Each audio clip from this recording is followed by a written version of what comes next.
Hello viewers, welcome back to my channel again. जैसा कि अभी तक देखा हमने और सीखा क्या कि पूरे साल की एंट्री अप टू 31 मार्च जो कि स्टार्ट होती है हमारी फाइनेंशियल ईयर 1 अप्रैल से, उसकी हम पूरी एंट्री कर चुके हैं। और आप देखो यहाँ पे 31 मार्च की एंट्री यहाँ पे पूरी हो चुकी है और हमारे पूरे जो बैलेंसेस हैं मिल चुके हैं। एक बार हम लोग उसके ऊपर नज़र मारते हैं और देखते हैं क्या है। हम चलते हैं बैलेंस शीट में, जो कि हमें ओवरऑल बताएगा कि हमारे क्या प्रॉफिट है, क्या कैपिटल है, क्या हमारे एसेट्स हैं, क्या लाइबिलिटीज़ हैं, क्या डेटर्स हैं, क्या क्रेडिटर्स हैं। तो हम बात करते हैं वन बाय वन कि इन शॉर्ट कि जो ड्राइंग है, जो कैपिटल है हमारी, वो लगी हुई है 4,95,089 रुपीज़। वहीं हम बात करते हैं प्रोविज़न की, जो कि लाइबिलिटी है हमारी, जो कि पेबल्स है हमारे कितने हैं 36,610 रुपये के, जो कि मुझे अगले साल 1 अप्रैल में देने हैं। सन्ड्री क्रेडिटर्स, ये मुझे पार्टी को पैसे देने हैं। प्रॉफिट जो है मैं ट्रांसफ़र कर चुका हूँ और मैंने ट्रांसफ़र कहाँ किया, अपनी कैपिटल में ट्रांसफ़र कर लिया। हालांकि मैं उसको विड्रॉ भी कर सकता था, लेकिन बुक के अंदर लिखा था क्या कि मुझे कैपिटल में ट्रांसफ़र करना है, तो मैंने ट्रांसफ़र किया। एसेट्स की बात करूंगा तो आफ्टर दी डेप्रिसिएशन ये मेरा अमाउंट आ गया। और एसेट्स की बात करूंगा तो ये मेरे डेटर्स हैं, ये मेरे एसेट डिपॉजिट के हैं, ये मेरा कैश है, ये मेरा बैंक है, मतलब एवरीथिंग इज़ अवेलेबल। अब क्वेश्चन क्या है नाउ कि अब सेशन चेंज हो रहा है। अब सेशन चेंज हो रहा है तो अब हमें बात करनी है क्या, अप्रैल 24 से 31 मार्च 25 तक। और ये जो पीरियड था हमारा, ये था 1 अप्रैल 23 से लेके 31 मार्च 24 तक। अब बात ये है कि जो ये सारी की सारी एंट्रीज़ हैं, क्या ये मुझे एंट्री सारी वहाँ ले जानी पड़ेगी? बिल्कुल भी नहीं, कभी भी नहीं। हमें क्या करना है कि जो इनके बैलेंसेस आ रहे हैं हमें सिर्फ उसको ट्रांसफ़र करना है, सिर्फ बैलेंसेस को। वो कैसे करेंगे, आज की वीडियो इसी के ऊपर होने वाली है। और दूसरी बात हम करेंगे क्या कि जो हमने एंट्री करनी थी, जो कि हमारे पेबल्स थे, ये वाली, ये हम एंट्री पास करेंगे 1 अप्रैल 24 को। ये सारी एंट्री वो हैं जो हमने क्रिएट की थी एज अ प्रोविज़न 31 मार्च को। आप देखिए क्या है, हमें ट्रांसफ़र करना है ओपनिंग स्टॉक को एक्सपेंस के अंदर। तो 31 मार्च को हमने एक एंट्री पास की थी क्या कि 5,000 का जो हमारा स्टॉक बच गया, जो कि अनयूज्ड है, तो उसको हमने स्टॉक में ट्रांसफ़र किया उस समय करंट एसेट के अंदर। और अगर आप टैली में देखोगे तो आपको दिखाएगा भी। एक बार चेक करते हैं बैलेंस शीट में। ये देखिए क्लोजिंग स्टॉक 5,000 रुपये का। तो ये क्या कह रहा है कि इसको कन्वर्ट करना है किसके अंदर, एक्सपेंस के अंदर। तो ऐसे सारी एंट्री करेंगे एक एक करके। बट पहले ये जो हमारे बैलेंसेस हैं इसको हमें नए साल में लेके जाने हैं। तो कैसे लेके जाएंगे, चलिए देखते हैं। सबसे पहले मैं क्या करूँगा कि अगर तो आप समझिए बात को, अगर मुझे एंट्री भी साथ में लेके जानी है तो मैं एक्सपोर्ट डेबुक को भी करूँगा और लेजर को भी करूँगा। लेकिन मुझे एंट्री नहीं चाहिए, सिर्फ लेजर चाहिए। क्योंकि जो लेजर मेरे यहाँ पे बने हुए हैं ये वाले, क्या मैं वहाँ जाके दोबारा से बनाऊँगा? नहीं बनाऊँगा, क्योंकि मैं ऑलरेडी टैली में काम कर रहा हूँ, तो मैं यहीं से एक्सपोर्ट कर सकता हूँ किसी दूसरी कंपनी के अंदर। कैसे, चलिए देखते हैं। आज की वीडियो इसी के ऊपर होने वाली है। मैं चलता हूँ एक्सपोर्ट के ऊपर और मुझे करना क्या है, मुझे करना है मास्टर्स। तो मैंने यहाँ पे लिया मास्टर। ओके, अब बाय डिफ़ॉल्ट आपका लेजर आ रहा है, नो सेटिंग्स आ रही हैं, आप उसको चेंज भी कर सकते हो। मैं यहाँ पे करता हूँ कन्फिगर। कन्फिगर करने के बाद आप जब यहाँ पे क्लिक करेंगे शो मोर पे, तो आपके पास सामने सारी सेटिंग खुल जाएंगे A to Z। सबसे पहले बात करते हैं क्या कि टाइप ऑफ मास्टर्स क्या है, हमारा है लेजर। उसके बाद क्या करें, मैं यहाँ पे करता हूँ ऑल अकाउंटिंग मास्टर जितने भी हैं, इन्वेंट्री मास्टर जितने भी हैं, ऑल मास्टर करेंगे तो अकाउंटिंग भी आ जाएंगे, इन्वेंट्री भी आ जाएंगे, पेरोल के भी आ जाएंगे। सिर्फ मुझे क्या चाहिए, सिर्फ लेजर चाहिए मुझे और कुछ नहीं चाहिए। मैं लेता हूँ यहाँ पे लेजर्स। उसके बाद इंक्लूड डिपेंडेंट मास्टर, अगर कोई लेजर किसी के ऊपर डिपेंडेंट है तो क्या वो भी करे?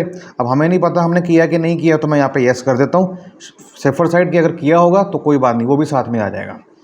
Export closing balance as opening, ये वो पॉइंट है जिसके ऊपर ध्यान देने वाली बात है। क्योंकि फिगर क्या बता रहा है, पॉइंट क्या बता रहा है कि जो क्लोजिंग बैलेंस है हमारा, उसको एक्सपोर्ट करना है एज अ ओपनिंग बैलेंस, और यही मेरे को चाहिए। तो मैं यहाँ पे करता हूँ यस।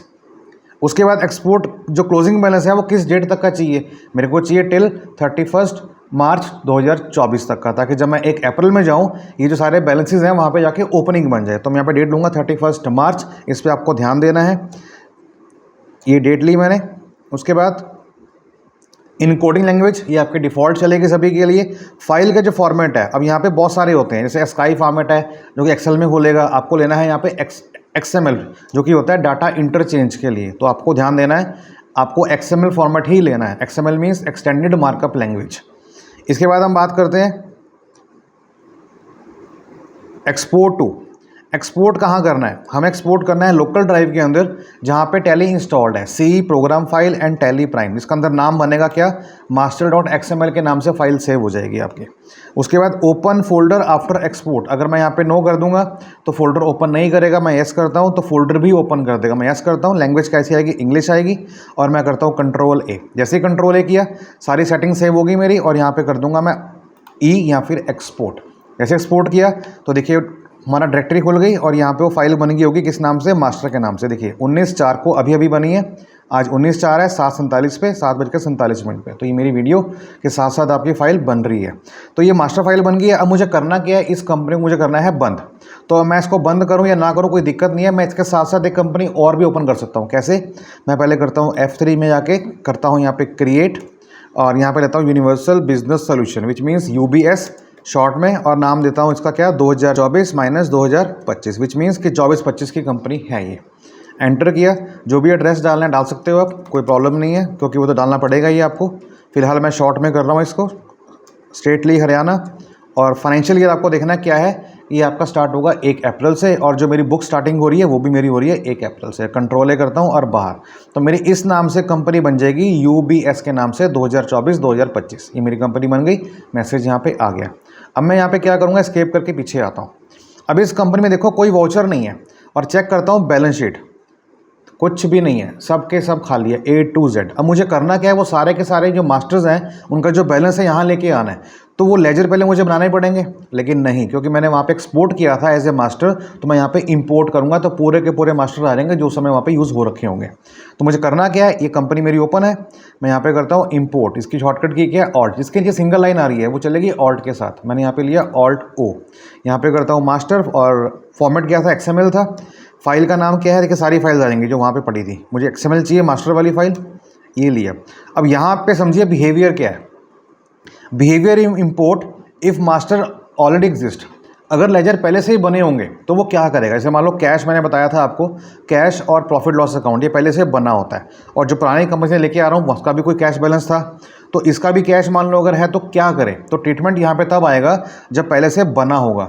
तो यहाँ तो कंबाइन कर दे ओपनिंग बैलेंसेस, कि जो मैं एक्सपोर्ट करके यहाँ पे इंपोर्ट कर रहा हूँ उसका जो बैलेंस होगा, और इस समय जो मेरी एंट्री मैंने कर रखी है उन दोनों को कंबाइन कर देगा। बट क्वेश्चन ये है कि मैंने अभी कोई एंट्री पास की नहीं। दूसरा क्या है, इग्नोर डुप्लीकेट। अगर डुप्लीकेट्स आएंगे, जैसे मान लो सुनीता एंड कंपनी डेटर वहाँ भी है, लेजर वहाँ भी है, सुनीता एंड कंपनी लेजर यहाँ भी है, तो उसमें इग्नोर करेगा वो। तो मुझे क्या करना है, मुझे करना है मॉडिफाई विद न्यू डाटा, मतलब जो डाटा नया हो उसके साथ मॉडिफाई कर दे, और मेरे लिए अभी सब कुछ नया ही है। तो मैं यहाँ पे करता हूँ modify with new data.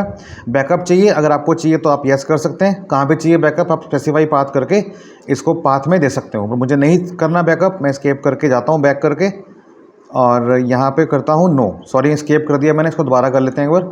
Alt O master, modify with new data, backup नहीं चाहिए, एंड इम्पोर्ट। जैसे मैंने किया मैसेज तो क्या आया, इंपोर्ट कंप्लीटेड सक्सेसफुली, ये कंप्लीट हो गया। अब हम चेक करते हैं, देखिए एंट्री कोई नहीं है, नो वाउचर एंटर्ड, लेकिन बात करेंगे बैलेंस शीट की, तो ये देखिए सारे के सारे लेजर ऑटोमेटिकली आ गए, इवन की अमाउंट भी आ गए। कंपनी देखिए कौन सी है, UBS 2024-2025। चेक करते हैं 544199, क्या ये अमाउंट आ रहा है। ये वाली कंपनी खोलते हैं, कैसे क्लिक करेंगे, यहाँ पे इस पर क्लिक किया, अब ये कंपनी सेलेक्ट हो गई। अब चलते हैं बैलेंस शीट पे, देखिए 544199, एवरीथिंग इज़ ओके। बस फ़र्क कितना है कि यहाँ पे अगर आप जाएंगे डे बुक के अंदर तो आपको इसकी एंट्रीज दिखाई देंगी, लेकिन जब आप इस कंपनी में जाएंगे UBS वाली में और आप देखेंगे डे बुक में, तो यहाँ पे कोई एंट्री आपको दिखाई नहीं देगी, क्योंकि मैंने एंट्री की नहीं। अब हम बात करते हैं कि जो हमने 31 मार्च को एंट्री की थी एज ए रिसीवेबल और पेएबल, उसकी एंट्री अब करेंगे इसके आगे फर्दर, क्योंकि हमारे जो ओपनिंग बैलेंस थे वो आ चुके हैं, अब ओपनिंग बैलेंस के अंदर ऐड होंगे।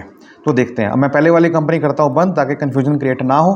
तो मैं करता हूँ F3 और यहाँ पे करता हूँ शट, एंड यहाँ पे एंटर, ये कंपनी मैंने कर दी शट, ठीक है।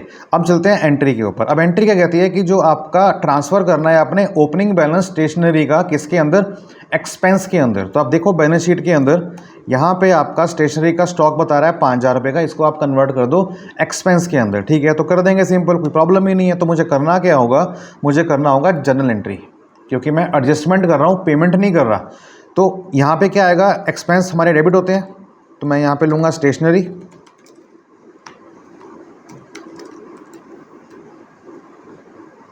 एक्सपेंस अकाउंट, जो कि मेरा बनेगा अंडर इनडायरेक्ट एक्सपेंस के। कंट्रोल ए किया, कितना अमाउंट था 5,000 रुपये, ये मेरा खर्चा बुक हो गया। और क्रेडिट क्या होगा मेरा, स्टेशनरी स्टॉक। हालांकि मेरा जो था ना पहले बना हुआ था स्टेशनरी कंज्यूमेबल, तो मैं काम करता हूँ यहाँ पे इसको करता हूँ रिमूव। कैसे रिमूव करेंगे, ऑल्ट के साथ डी। मेक श्योर इसमें कोई एंट्री नहीं होनी चाहिए, अगर एंट्री होगी भी तो वो रिमूव करने देगा ही नहीं आपको। तो मैंने यहाँ पे लिया स्टेशनरी कंज्यूमेबल और अमाउंट लिया मैंने 5,000 रुपये का। और क्रेडिट में क्या करेंगे, स्टेशनरी स्टॉक। तो आप देखेंगे यहाँ पे इसका स्टॉक 0 हो गया और यहाँ पे हमारा कंज्यूमेबल एक्सपेंस बढ़ गया। तो कौन सी एंट्री है, ये 1 तारीख की एंट्री है, लेकिन डेट आपको देनी है क्या, 1 अप्रैल। तो मैं लेता हूँ यहाँ पे 1 अप्रैल 24, इसका आप ध्यान देना। लेकिन अब यहाँ पे क्या कह रहा है कि आपका जो पीरियड है वो 1 अप्रैल 23 से 24 है, इसको चेंज कीजिए। मैंने चेंज नहीं किया था, कैसे चेंज होगा, ऑल्ट F2 के साथ।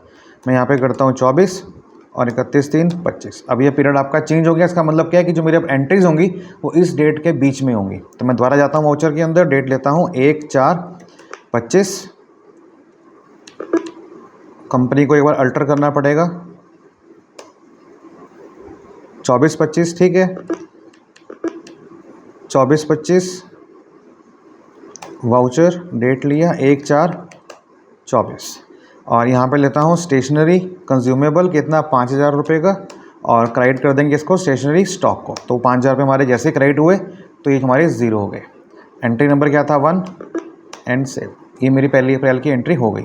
फिर 20,000 रुपये मेरे को आगे फॉरेक्स की मार्केटिंग से कैश में आए हैं, 1/4 को आए हैं ठीक है। रिसिप्ट करूँगा, किससे आया मेरे को, फॉरेक्स की मार्केटिंग से आए हैं। जैसे एंटर करूँगा देखिए बता रहा है कि 20,000 से लेने हैं। मैंने यहाँ पे दिया 20,000 अगेंस्ट रेफरेंस। कैश आया तो कैश आप डेबिट करो, एंटर किया, ये सेव हो गया। उसके बाद रेंट पे किया मैंने 2,500 रुपये। अब रेंट जो है मैंने चेक से पे किया है। अब रेंट हम पहले बुक कर चुके हैं ठीक है, तो हम लोग जो है उठाएंगे पेबल वाला। तो यहाँ पे जब मैं लूँगा ना रेंट, तो ये रेंट पेबल में देखोगे कि 2,500 रुपये की एंट्री है वो थी जो हमने 31 मार्च को क्रिएट की थी। तो मैं एंटर करता हूँ 2,500 रुपये और मेरे पास से क्या गया, चेक गया। तो चेक किसका होता है, बैंक का होता है। तो बैंक कौन सा हमारा, SBI। चेक नंबर पता है डाल दीजिए, नहीं तो आप इसको छोड़ सकते हो। मैंने किया एंट्री नंबर 3 एंड फिनिश। ये मेरी 3 एंट्री हो गई। फिर हम बात करते हैं कि सैलरी पे की। सैलरी में हम खर्चा बुक कर चुके थे पहले लास्ट मंथ के अंदर, अब बुक करना है। अगर आपको लगता है कि नहीं है तो आप चेक कर सकते हैं जाके बैलेंस शीट में। जब देखेंगे प्रोविजन के अंदर ये सारी 0 होनी चाहिए आपकी। इसमें देखो सैलरी बताएगा आपको कितनी है, 12,000 रुपये। रेंट भी आपका रेंट आपका ये 2,500 रुपये की एंट्री गलत हो गई। हाँ ये गलत हो गई क्योंकि हमारी ये पेमेंट में होनी थी, पेमेंट। तो रेंट पेबल और काउंट, हाँ ठीक है, देखा ये डबल हो गया था, अब ये 0 हो गया। रेंट, सैलरी है, ऑफिस मेंटेनेंस है, मोबाइल है, इनकम टैक्स है, बिजली का बिल है, कन्वेंस है, ये सारे हमें पेमेंट करनी है एक एक करके। तो रेंट की एंट्री हो चुकी है हमारी। अब सैलरी की आ रही है। सैलरी कितनी है हमारी, सैलरी है हमारी 12,000 रुपये। आप यहाँ पे जाके चेक कर सकते हैं और फिर वाउचर में जाएंगे। और डेट आपकी है 5 तारीख, तो मैं डेट लेता हूँ यहाँ से 5। यहाँ पे क्या आएगा, स्टाफ सैलरी पेबल कितना, 12,000 रुपये। और यहाँ पे कर देंगे SBI। बस आपको ध्यान ये देना है कि यहाँ पे दोबारा से आपको स्टाफ सैलरी पे नहीं करना, नहीं तो वो दोबारा से खर्चा क्रिएट कर दोगे आप। खर्चा हमारा पहले हो चुका है, इसको हमने ख़त्म करना है, जो लाइबिलिटीज़ है हमारी। तो ये आपकी लाइबिलिटी खड़ी रहेंगी, खर्चा भी आपने कर दिया, लाइबिलिटी भी खड़ी है, तो आपका डबल इम्पैक्ट पड़ेगा आपके प्रॉफिट लॉस के ऊपर। इस बात का ध्यान देना आपने। एंटर करता हूँ, फिनिश। 5 तारीख की एंट्री ये हो गई। उसके बाद आती है 750 रुपये ऑफिस मेंटेनेंस। कैसे दिए हमने, कैश दिए हैं 7 तारीख को। यहाँ देता हूँ 7 तारीख। और ऑफिस मेंटेनेंस पेबल कितना है, 750 रुपये। आपको यहाँ दिख रहा होगा, देखिए 750 रुपये। कैसे पे किया, कैश पे किया, एंटर किया एंड फिनिश। 7 तारीख की एंट्री आपकी ये हो गई। फिर हम बात करते हैं 12 तारीख की। 1,690 रुपये हमने मोबाइल फ़ोन का बिल दिया 12 तारीख को, ठीक है। तो यहाँ पे क्या आएगा, payment mobile phone bill payable कितना आ रहा है, 1,690। ये आपका हो गया 0। उसके बाद आपके पास से पैसे कैसे गए, आपके पास से गया चेक, तो चेक आपका है SBI का, ये भी आपका हो गया 0। 12 तारीख के बाद फिर बात करते हैं कन्वेंस बिल की, 1,300 रुपये। लेकिन इस बार हमने दिए हैं किसको, गीता शुक्ला को दिए हैं, विजय नारायण को नहीं दिए। तो कोई बात नहीं, 1,300 की एंट्री है, 15 तारीख की है, 1,300 रुपये की एंट्री है, 15 तारीख की है। तो यहाँ पे क्या आ जाएगा, कन्वेंस बिल पेबल कितना, 1,300 रुपये। आपके पास से कैश गया तो यहाँ पे कर देंगे कैश, एंटर। इसके बाद फिर हम बात करते हैं 870 रुपये बिजली का बिल 20 तारीख को। इलेक्ट्रिसिटी बिल 870 रुपये। कैश, ये भी एंट्री हो गई। उसके बाद हम बात करेंगे 12,500 रुपये हमें चेक से रिसीव हो गए हैं, ठीक है। एंट्री आएगी रिसीव की, तो यहाँ पे आ जाएगा ग्रुप डिज़ाइनर 12,500 आपके पास अगेंस्ट रेफरेंस, और ये आपका आ जाएगा SBI क्योंकि हमारे को पैसा चेक से आया, कंट्रोल है। उसके बाद 12,500 मैंने पे कर दिया कैश में राज ट्रैवल को, तो पेमेंट है। और एंट्री कब की है? 23 तारीख की है। तो यहाँ पे आ जाएगा राज ट्रैवल पेबल नहीं राज ट्रैवल, क्योंकि इसकी एंट्री हमने राज ट्रैवल में की थी, पेबल में नहीं की थी। 12,500 अगेंस्ट रेफरेंस, और कितना आएगा? ये आएगा कैश में, तो ये मैंने कैश की एक एंट्री फिनिश कर दी। तो अब आप देखोगे तो ये मेरी एंट्री हो चुकी है यहाँ पे, कब तक? अप टू 23 अप्रैल तक, और ये सारी मेरे डे बुक के वाउचर्स आ रहे हैं। तो अगर हम बात करें अब क्या कि बैलेंस शीट के अंदर जाके देखेंगे तो हमारे जो प्रोविज़न थे, ये देखिए वो कितने रह गए? 17,500 के रह गए। इनकम टैक्स की एंट्री हमारी एक और रहेगी जो हमने पे नहीं की है, तो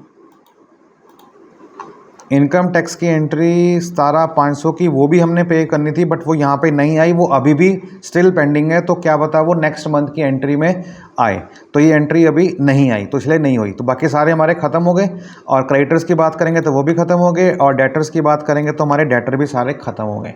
तो फिलहाल के लिए बात करें कि ये हमारा जो था, हमने देखा अभी कि नई कंपनी बनाई हमारे नए साल के हिसाब से, नए फाइनेंशियल ईयर के हिसाब से, उसमें मैंने एंट्री ये वाली करी, लेकिन इसके लिए हमें पहले लेजर बैलेंस होने चाहिए थे हमारे पास, ताकि हम उसकी पेमेंट कर सकें।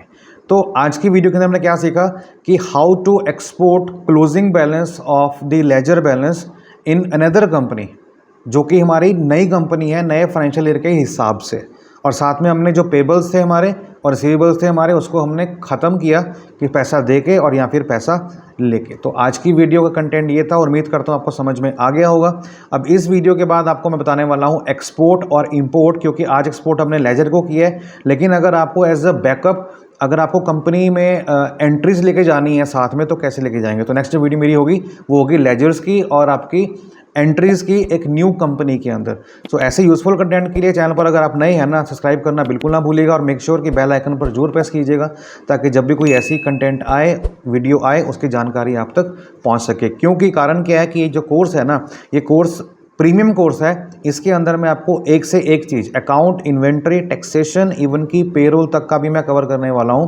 और यकीन मानिए कि अगर कोई स्टूडेंट मुझे कहेगा कि मुझे सर्टिफिकेट चाहिए, तो आई विल आल्सो प्रोवाइड, लेकिन उसके लिए कुछ कंडीशंस रहेंगी। वो क्या रहेंगी, we will discuss later on, but अभी ध्यान रखिए क्या, सिर्फ लर्निंग के ऊपर। तो मिलते हैं नेक्स्ट वीडियो के अंदर, अपना ख्याल रखिएगा, तब तक के लिए बाय बाय, टेक केयर, जय हिंद।